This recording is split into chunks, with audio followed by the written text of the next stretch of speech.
رحلة في أعماق هوية زيمبابوي.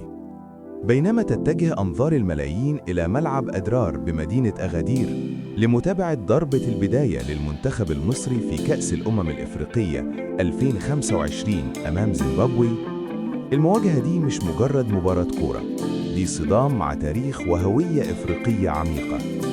زيمبابوي دولة غير ساحلية محاطة بزامبيا وموزمبيق وبوتسوانا ودنوب إفريقيا، لكنها تخفي بين حدودها قصص وأساطير أقدم من المستطيل الأخضر.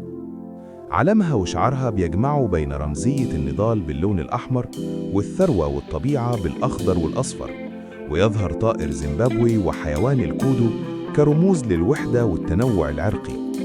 ورغم التعدد ده، البلد بتعترف ب16 لغة رسمية، وعندها واحد من أعلى معدلات القراءة والكتابة في إفريقيا بنسبة تتجاوز 90%، رقم يعكس تقدير استثنائي للتعليم.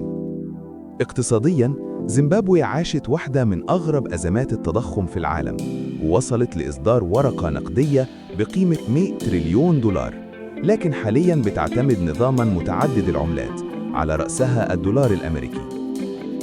ثقافياً وروحياً، الإيمان بالأرواح حاضر كوسطاء مع الخالق، ويبرز دور النانجا كطبيب شعبي ومستشار روحي، مع انتشار أسطورة نيامي نيامي إله النهر وحكايات حوريات البحر اللي عطلت مشروعات مائية كاملة.